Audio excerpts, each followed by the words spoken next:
Hello నమస్తే trader. Hello నమస్తే traders. ఈరోజు మన వీడియోలో ఐసీటీ మార్కెట్ స్ట్రక్చర్ గురించి నేర్చుకుందాం. సో, ఐసీటీ అంటే ఇన్నర్ సర్కిల్ ట్రేడర్. సో, మీరు చాలా సార్లు వినే ఉంటారు ఐసీటీ మార్కెట్, ఎస్ఎంసీ కాన్సెప్ట్స్ అని చెప్పేసి. ఎస్ఎంసీ కూడా ఒక ఐసీటీలో ఒక పార్టే. సో, ఎస్ఎంసీ అంటే స్మార్ట్ మనీ కాన్సెప్ట్. ఈ smart money concept ICT use చేసి చాలామంది ట్రేడ్ చేస్తూ ఉంటారు. దాంట్లో కొన్ని కాన్సెప్ట్స్ ఉంటాయి. సో, బిగినర్ ట్రేడర్స్‌కి ఏమైతే కావాలో వాటిని తీసుకొస్తున్నాను ఇక్కడ ఈ వీడియో ద్వారా. ఓకే. సో, చాలామంది ట్రేడర్స్ ఇండికేటర్స్ చేంజ్ చేస్తుంటారు. కానీ వాళ్ళ స్టాప్ లాస్ మాత్రం స్టాప్ అవ్వవు. ఐ మీన్ వాళ్ళ లాసెస్ మాత్రం స్టాప్ అవ్వవు ఎప్పటికి. దానికి రీజన్ ఒకటే ఉంటుంది. సో, చాలామంది బిగినర్ ట్రేడర్స్‌కి మార్కెట్ స్ట్రక్చర్ అర్థం కాకపోవడం. సో, మార్కెట్ స్ట్రక్చర్ అర్థమైతే ఆల్మోస్ట్ మీకు ఒక 70% మీ లాసెస్‌ని మీరు అవాయిడ్ చేయొచ్చు. ఓకే. సో, దానికోసం అని చెప్పేసి ఈ వీడియోలో నేను ఐసీటీలో ఉన్న కొన్ని మేజర్ మార్కెట్ స్ట్రక్చర్ గురించి నేను సింపుల్ లాంగ్వేజ్‌లో తెలుగులో ఎక్స్‌ప్లెయిన్ చేస్తున్నాను. సో, మీలో ఎవరైనా ఈ స్ట్రీమ్‌ని కొత్తగా చూస్తున్నట్లయితే వాళ్ళు సబ్స్క్రైబ్ చేసుకొని లైక్ చేయండి గైస్. అండ్ ఈ వీడియోని ఎండ్ వరకు చూడండి. డెఫినిట్‌గా మీకు మార్కెట్‌లో ఎప్పుడు ఎంటర్ అవ్వాలి, ఎప్పుడు ఎగ్జిట్ అవ్వాలి, ఐసీటీ అంటే ఏంది, మార్కెట్ స్ట్రక్చర్ అంటే ఏంది అనేది మీకు ఐడియా వస్తది. Okay. So,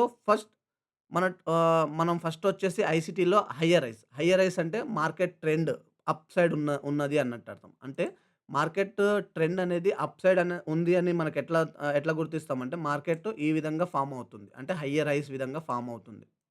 okay. Okay. Market ఈ విధంగా ఫార్మ్ అయ్యి ఎవ్రీ టైమ్ మార్కెట్ దాని ప్రీవియస్ హైని బ్రేక్ చేస్తే అది అప్ ట్రెండ్. దాన్ని మనం హైయర్ హైస్ అంటారు. ఓకే. హెచ్‌హెచ్ అంటాము దీన్ని. Higher highs.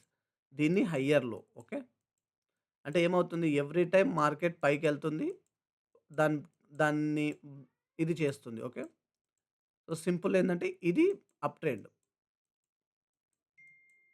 ఓకే. గ్రేట్. ఇది హైయర్ లో అంటారు. ఓకే. సో, మార్కెట్ ఈ విధంగా మొమెంటమ్ ఇస్తున్నట్టయితే దాన్ని హైయర్ హైస్ అంటారు. సో, ఈ విధంగా మార్కెట్ మీకు కనపడితే అది అప్ ట్రెండ్‌లో ఉంది అన్నట్టు. ఓకే. సో, డౌన్ ట్రెండ్ ఉంది అన్నప్పుడు మార్కెట్ ఈ విధంగా బిహేవ్ చేస్తది. ఓకే. అంటే లోవర్ లోస్ చేస్తది. ఓకే. ఓక్ ఓకే. లోవర్ లోస్ అంటే మార్కెట్‌లో ఎవ్రీ టైమ్ ఒక మార్కెట్ ఎవ్రీ టైమ్ కిందకొచ్చినప్పుడు ఒక న్యూ లోని క్రియేట్ చేస్తుంది. ఓకే. ఓకే. ఇక్కడ చూడండి లోవర్ లోస్. సో, దీనికన్నా ఇది కింద ఉంది. దీనికన్నా ఇది కింద ఉంది గదా! దీన్ని లోవర్ లోస్ అంటారు. అండ్ దీన్ని లోవర్ హైస్ అంటారు. ఓకే.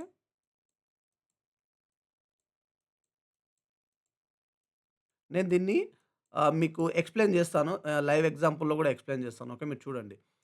సో, ఇదొచ్చేసి అప్ ట్రెండ్. ఇదొచ్చేసి డౌన్ ట్రెండ్ గైస్. సో, దాని తర్వాత రేంజ్ మార్కెట్. రేంజ్ మార్కెట్ అంటే ఏంది? రేంజ్ మార్కెట్ ఒక పర్టిక్యులర్‌గా ఒక బాక్స్ ఉన్నదనుకోండి. ఇదొక resistance, I mean supply area. And ఇదొకటి support zone. Okay. Demand area. So, market అనేది ఈ రే ఈ ఇక్కడ నుంచి ఇక్కడ నుంచి డౌన్ అప్ అయ్యి, ఇక్కడ నుంచి డౌన్ అవుతుంది. ఇక్కడ నుంచి మళ్ళీ అప్ అయ్యి ఇక్కడ నుంచి మళ్ళీ అప్ అవుతుంది. మళ్ళీ ఇక్కడ నుంచి డౌన్ అవుతుంది.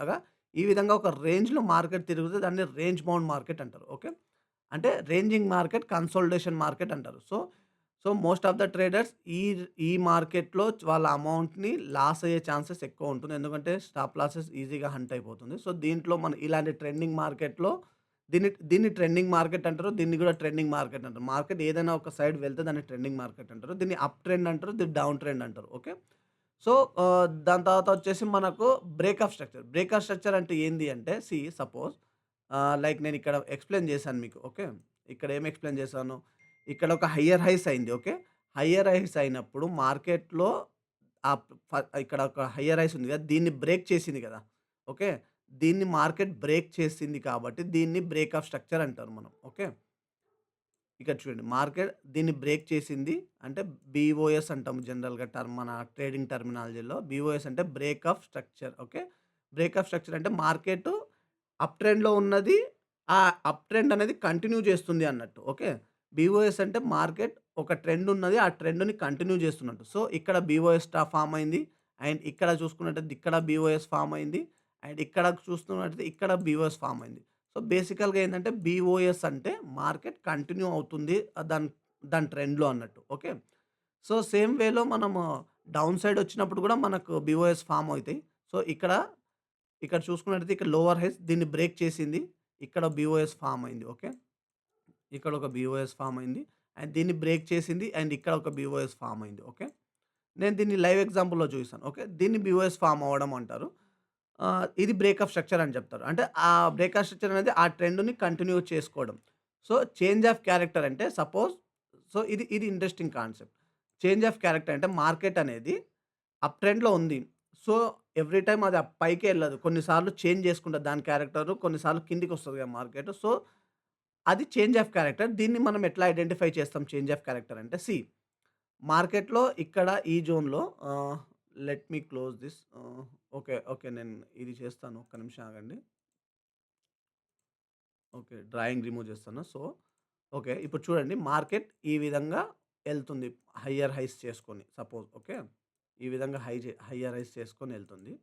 సో, చేంజ్ ఆఫ్ క్యారెక్టర్ ఎప్పుడొస్తది? మార్కెట్ ఏదైనా ఒక పొజిషన్ నుంచి ఎవ్రీ టైమ్ ఇట్లానే ఎళ్ళదు మార్కెట్. సో, ఇక్కడ నుంచి మళ్ళీ ఇక్కడ నుంచి డౌన్ సైడ్ ఇట్లా మళ్ళీగా రావచ్చనుకోండి. ఓకే. సో, ఇది చేంజ్ ఆఫ్ క్యారెక్టర్ అంటారు. సో, ఇది చేంజ్ ఆఫ్ క్యారెక్టర్‌ని మనం ఎట్లా ఐడెంటిఫై చేయాలి అంటే, సీ ఇక్కడ, ఇక్కడ ఒక బ్రేక్ ఆఫ్ స్ట్రక్చర్ అయింది. అండ్ ఇక్కడ ఒక బ్రేక్ ఆఫ్ స్ట్రక్చర్ అయింది. అండ్ ఇక్కడ ఒక బ్రేక్ ఆఫ్ స్ట్రక్చర్ అయింది. Okay. So, break of structure అయ్యి మార్కెట్‌లో ఈ ప్రీవియస్ లో ఉంది గదా! బ్రేక్ ఆఫ్ స్ట్రక్చర్ అయిన తర్వాత ప్రీవియస్ లో ఈ లో ఉంది గదా! ఈ ప్రీవియస్ స్వింగ్ లో ఓకే. కనపడుతుంది గదా! ఈ మార్కెట్ అనేది ఈ ప్రీవియస్ స్వింగ్ లో ఇలా దాటిందనుకోండి. దాటితే అప్పుడు ఈ ఈ ఈ ప్లేస్‌లో చేంజ్ ఆఫ్ క్యారెక్టర్ ఒస్తది. అంటే సీహెచ్ఓ, అంటాం మనం దీన్ని మన ట్రేడింగ్ టర్మినాలజీలో ఓకే. చేంజ్ ఆఫ్ క్యారెక్టర్ అంటారు. అంటే మార్కెట్ ఈ లోని క్రాస్ చేస్తే మార్కెట్‌లో ఒక చేంజ్ ఆఫ్ క్యారెక్టర్ వచ్చింది. సో, ఇంతసేపు ఇది అప్ ట్రెండ్‌లో ఉంది. సో, ఈ లోని క్రాస్ అంటే దాని ప్రీవియస్ స్వింగ్‌ని ఓకే. ఇక్కడ బ్రేకప్ స్ట్రక్చర్ అయింది. పైకెళ్ళింది. పైకెళ్ళి ఇక్కడ ఒక నార్మల్ లో క్రియేట్ చేసుకోకుండా డైరెక్ట్‌గా ఈ స్వింగ్‌ని బ్రేక్ చేసేసింది. ఓకే. ఆ స్వింగ్‌ని బ్రేక్ చేసినందుకు ఇక్కడ చేంజ్ ఆఫ్ క్యారెక్టర్ అయింది. చేంజ్ ఆఫ్ క్యారెక్టర్ అయింది అంటే మార్కెట్ ఇక్కడి నుంచి ఒక డౌన్ ట్రెండ్ స్టార్ట్ చేయొచ్చు. అంటే డౌన్ ట్రెండ్ అంటే సో, ఇక్కడి నుంచి మార్కెట్ మళ్ళీ ఇలా డౌన్ ట్రెండ్ ఫార్మ్ చేయొచ్చు. ఓకే.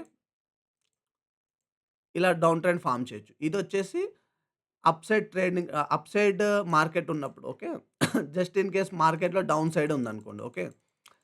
డౌన్ సైడ్ మార్కెట్ ఉన్నప్పుడు చేంజ్ ఆఫ్ క్యారెక్టర్ ఎలా ఉంటదంటే మార్కెట్ ఇలా డౌన్ సైడ్ ఒస్తుంది. ఓకే. లోవర్ హైస్ చేసుకుంటే డౌన్ సైడ్ ఒస్తుంది.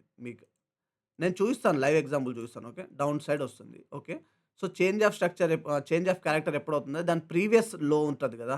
దాని ప్రీవియస్ లో ఇక్కడ ఉంది చూడు ప్రీవియస్ స్వింగ్ ఉంటదా? దాని ప్రీవియస్ స్వింగ్ పైన మార్కెట్ క్లోజ్ అయిందనుకోండి. ఇక్కడొచ్చేసి మళ్ళీ ఇక్కడ క్లోజ్ అయిందనుకోండి. ఇక్కడ నుంచి మళ్ళీ ఇలా ఫార్మ్ అయ్యి అప్ ట్రెండ్ వచ్చేస్తది. ఇక్కడ చేంజ్ ఆఫ్ క్యారెక్టర్ అయిపోతది. సో, దట్ మీన్స్ ఎప్పుడైతే మార్కెట్ దీని కింద ఉంటే అప్పుడే సెల్ చేయాలి. లేదు దీని పైన క్లోజ్ చేసేసిందంటే మార్కెట్‌లో చేంజ్ ఆఫ్ క్యారెక్టర్ వచ్చేసినట్టు. సో, మార్కెట్‌లో మనం బై సైడ్ చూడాలప్పుడు ఆ సైడ్‌లో. ఓకే. సో, ఇదొచ్చేసి సింపుల్ మార్కెట్ స్ట్రక్చర్. సో, దీన్ని బేస్ చేసుకొని మనం ట్రేడ్ ఎప్పుడు ఎంటర్ అవ్వాలి అనేది మనకి ఈజీగా ఐడియా వచ్చేస్తది. సో, మనం చూద్దాం రియల్ లైఫ్ చార్ట్‌లో చూద్దాం. ఓకే. సో, బీటీసీ ఈరోజు ట్రేడ్‌లో ఇదే simple example BTC okay. Hmm. So, బీటీసీలో నేను చూసుకున్నట్టయితే 1 hour time frame guys. So, మీకేమనిపిస్తుంది? మార్కెట్ స్ట్రక్చర్ ఎలా ఉంది? లోవర్ లోస్ ఫార్మ్ చేస్తుంది. మీకు చూపిస్తాను లోవర్ లోస్ ఇది ఇక్కడి నుంచి ఇక్కడ ఒక లో చేసింది. మళ్ళా ఇక్కడ హై ఎళ్ళింది. మళ్ళా ఇక్కడ లో చేసింది. మళ్ళీ ఇక్కడ హై ఎళ్ళింది. ఇక్కడ లో చేసింది. అండ్ ఇక్కడ ఇంకొక హై చేసింది. సో, ఇక్కడ మీకు ఐడెంటిఫై అయితది. అంటే ఇక్కడ ఇది లోవర్ లో అయింది. ఓకే. దీన్ని లోవర్ లో అంటారు. ఓకే. దీన్ని లోవర్ హై అంటారు. ఓకే. మీరు చూసుకున్నట్టయితే ఎవ్రీ టైమ్ అది హైకెళ్ళినప్పుడు ప్రీవియస్ హైని బ్రేక్ చేయలేకపోతుంది. అంటే దీని ప్రీవియస్ హై ఏంటిది? దీని ప్రీవియస్ హై వచ్చేసి ఇది. ఒకవేళ దీని ప్రీవియస్ హై దీన్ని బ్రేక్ చేసుంటే ఇక్కడ చేంజ్ ఆఫ్ క్యారెక్టర్ వచ్చేది. కాకపోతే అది బ్రేక్ అవ్వలేదు. ఓకే. కిందికొచ్చింది. కిందికొచ్చిన తర్వాత చూడండి ఈ లో ఉంది కదా! ఈ లోని బ్రేక్ చేసింది. బ్రేక్ చేసిందంటే ఇది ట్రెండ్ కంటిన్యూషన్ చేసింది. అంటే బీఓఎస్ అయింది ఇక్కడ. ఓకే. దాని తర్వాత మళ్ళీ కొంచెం పైకెళ్ళింది. మళ్ళీ పైకెళ్ళి ఇక్కడనే ఉంది ఇది. సో, ఇక్కడ దీని ప్రీవియస్ హై ఎక్కడుంది? ఇక్కడుంది. ఓకే. ఇది బ్రేక్ చేయలేకపోయింది. సో, మళ్ళీ డౌన్ చేసింది. అంటే మళ్ళీ ఇక్కడ బీఓఎస్ ఫార్మ్ అయింది. ఓకే. మళ్ళీ ఇది పైకెళ్ళి మళ్ళీ కిందికొస్తుంది. అంటే ఎవ్రీ టైమ్ ఒక స్వింగ్ క్రియేట్ చేసినప్పుడు మార్కెట్ దాని ప్రీవియస్ హైని బ్రేక్ చేయలేకపోతుంది. మార్కెట్ ట్రెండింగ్ బీఓఎస్ఏ చేస్తుంది. చేంజ్ ఆఫ్ క్యారెక్టర్ అవ్వట్లేదు. ఓకే. ఇప్పుడు ఈ పొజిషన్‌లో మీరు ఆహ్, ఇక్కడ ఈ మార్కెట్‌లో ఒకవేళ మీరు అప్ సైడ్ తీసుకోవాలి అనుకుంటే మీరెట్లా తీసుకుంటారు జనరల్‌గా? సో, ఇలా జూసుకోండి. సో, ఇది ఒకటి పైకెళ్ళింది. ఇలా వచ్చింది. మళ్ళీ పైకెళ్ళింది గదా! సింపుల్. ఇక్కడ హై ఉంది గదా! ఇక్కడొస్తుంది. సో, ఇక్కడుంది ప్రస్తుతానికి మార్కెట్. సో, మీరేం మార్క్ చేసుకోవాలి? ఒకవేళ మార్కెటు ఈ లోని బ్రేక్ చేసింది గదా! సో, ఒకవేళ మార్కెట్ ఈ లోని బ్రేక్ చేస్తే దీనిపైన మార్కెటెళ్తే చేంజ్ ఆఫ్ క్యారెక్టర్ అన్నట్టు. ఓకే. ఓకే. ఈ లోని బ్రేక్ చేస్తే దీనిపైన ఎళ్తే చేంజ్ ఆఫ్ క్యారెక్టర్. ఒకవేళ మార్కెట్ ఈ లోని బ్రేక్ చేయకుండా డైరెక్ట్‌గా ఇక్కడి నుంచే పైకెళ్ళిందనుకోండి. ఈ జోన్‌ని బ్రేక్ చేస్తే ఇక్కడి నుంచే పైకెళ్తే ఈ జోన్‌ని బ్రేక్ చేస్తే చేంజ్ ఆఫ్ క్యారెక్టర్ అన్నట్టు. అంటే మార్కెట్ ఇక్కడి నుంచి పైకెళ్తుంది అని చెప్పి అనేసి. ఓకే. అండ్ సేమ్ అప్లికేబుల్ అవుతుంది మన up side also. Okay. So, మీకు up side change of character ఎలా ఉందంటే నేను చూపిస్తాను. Okay. So, 1 hour time frame జూసుకోండి. అప్పు, డౌను అంటే ఒక హై, మళ్ళా ఒక లో ఇలా అంటే చిన్నగానే ఉన్నాయి ఇవి. ఇంకొక హై అనుకోండి. ఇంకొక లో, ఇంకొ ఒక్క నిమిషం. ఇంకొక హై, ఇంకొక లో. ఓకే.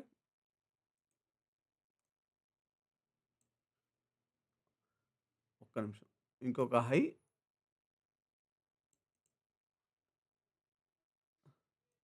ఇంకొక లో. ఓకే. ఇంకొక లో అయింది. దాని తర్వాత మళ్ళీ హై ఇంకా ఇక్కడ హై క్రియేట్ చేయలేదు మీరు చూసుకున్నట్టయితే మార్కెట్‌లో ఇక్కడ ఇంకో హై క్రియేట్ చేయలేదు. ఇక పాజిబుల్ అయితే ఇక్కడి నుంచి ఇంకో హై చేయాలి గదా! చేయలేదు. సో, చేయలేదు. బట్ మార్కెట్ మళ్ళీ కిందికొచ్చేసింది. ఇక్కడ ఉంది కదా! ఈ జోన్‌లో బ్రేక్ చేసింది. అంటే ఈ లోని బ్రేక్ చేసేసింది. బ్రేక్ చేయంగానే మార్కెట్‌లో డౌన్ ట్రెండ్ స్టార్ట్ అయింది. చూడండి. అంటే చాలామంది స్టాప్ లాసెస్ దీని పైన పెట్టుకుంటారు. సో, కంటిన్యూ అవుతుంది డౌన్ ట్రెండ్. ఓకే. ఇది చేంజ్ ఆఫ్ క్యారెక్టర్ అయింది ఇక్కడ. ఓకే. సో, ఇదొచ్చేసి real time example guys. So, మీరు ట్రేడ్ ఎప్పుడు తీసుకోవాలి? సో, ఇది ఆహ్, గ్రేట్ క్వెషన్. దీన్ని నేను చెప్తాను. సో, మీరు ట్రేడ్ ఎప్పుడు తీసుకోవాలంటే సపోజ్ ఇదే ట్రెండ్ కంటిన్యూ అవుతుంది. ఓకే. మీరు ట్రేడ్ ఎప్పుడు తీసుకోవాలి? ఒకవేళ పర్ఫెక్ట్ ట్రేడ్ కావాలి మీకు మినిమమ్ లాసెస్ అన్నప్పుడు చేంజ్ ఆఫ్ క్యారెక్టర్ అయితే అప్ సైడ్ తీసుకోవాలి.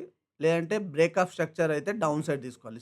ఇప్పుడు బ్రేక్ ఆఫ్ స్ట్రక్చర్ రావడానికి మార్కెట్ ఇంతవరకు రావాలి. ఓకే. ప్రస్తుతం ఇక్కడుంది. మార్కెట్ ఇది క్లోజ్ చేస్తే ఇక్కడి నుంచి డౌన్ ట్రెండ్ మళ్ళీ స్టార్ట్ అవుద్ది. ఓకే. ఒకవేళ చేంజ్ ఆఫ్ క్యారెక్టర్ అయిందనుకోండి. ఇదే జోన్ నుంచి చేంజ్ ఆఫ్ క్యారెక్టర్ అంటే మీరు అప్ సైడ్ తీసుకోవాలి. ఈ మధ్యలో తీసుకోకూడదు. అంటే మార్కెట్ స్ట్రక్చర్‌ని బ్రేక్ అయినా చేయాలి. లేదంటే చేంజ్ ఆఫ్ క్యారెక్టర్ అయినా చేయాలి. మీకు మొమెంటమ్ రావాలి అంటే. ఓకే. మధ్యలో అయితే తీసుకుంటే సైడ్ వేస్ ఉంటది. ఓకే. సో, ఇక్కడి నుంచి బై జేయొచ్చు. అండ్ చూసుకున్నట్టయితే మీరు ఇలాంటి సినారియోస్ ఇదొక ట్రెండ్ లైన్ గూడా ఫాలో అవుతుంది గదా! మీరు చూసుకున్నట్టయితే ఇక్కడ నుంచి ఒక ట్రెండ్ లైన్స్ ఫార్మ్ అవుతాయి జనరల్‌గా. సో, ఇలా హైయర్ హైస్ చేస్తున్నప్పుడు ఇలాంటి ఒక ట్రెండ్ లైన్స్ ఫార్మ్ అవుతాయి. సో, బెటర్ ఈ ట్రెండ్ లైన్ బ్రేకౌట్ అయిన తర్వాత చేంజ్ ఆఫ్ క్యారెక్టర్ అయిన తర్వాత అప్ సైడ్ తీసుకోండి. లేదంటే బ్రేక్ ఆఫ్ స్ట్రక్చర్ అయిన తర్వాత డౌన్ సైడ్ తీసుకోండి. ఓకే. ఆహ్, ఓకే గైస్. ఇది ఇవాళ మనం డిస్కస్ చేసిన ఐసీటీలో మార్కెట్ స్ట్రక్చర్. ఓకే. ఆహ్, నేను ఫైనల్‌గా ఒకటి చెప్తాను గైస్. గుర్తుపెట్టుకోండి. ఆహ్, చేంజ్ ఆఫ్ క్యారెక్టర్ ఉంటే ట్రెండ్ చేంజ్ అయ్యే ఛాన్సెస్ ఉంటది. అంటే ట్రెండ్ చేంజ్ అవుతుంది అన్నట్టు. బ్రేక్ ఆఫ్ స్ట్రక్చర్ అంటే ట్రెండ్ కన్ఫర్మ్ అయినట్టు. ఇది గుర్తుపెట్టుకోండి సింపుల్ టర్మ్స్‌లో. అండ్ మార్కెట్ స్ట్రక్చర్ అనేది మీకు ఒక డైరెక్షన్ చూపిస్తది. ఓకే. లిక్విడిటీ ఎక్కడుందో చెప్తది. సో, ఇప్పుడు చూడండి ఇక్కడ లిక్విడిటీ ఉంది. ఓకే. ఇక్కడ లిక్విడిటీ స్వీప్ అయిపోయిన తర్వాత మార్కెట్ పైకెళ్ళిపోవచ్చు. ఈ లిక్విడిటీ స్వీపు, లిక్విడిటీ రన్ అనేది నేను నెక్స్ట్ వీడియోలో నేను మీకు ఎక్స్‌ప్లెయిన్ చేస్తాను. ఓకే. సో, మీరు బ్లైండ్‌గా గుర్తుపెట్టుకోవాల్సిందేంటంటే మార్కెట్ స్ట్రక్చర్ ఎలా ఉంది? దాన్ని బేస్ చేసుకొని మీరు ట్రేడ్ తీసుకోవాలి. సో, చాలామందికి మార్కెట్ ఇది డౌన్ ట్రెండ్ అని చెప్పి చాలామందికి తెలవదు. సో, చాలామంది ఏం చేస్తారు ఇక్కడొచ్చేసి బై చేసేస్తారు. వాళ్ళు లాస్‌లో వెళ్ళిపోతారు. ఓకే.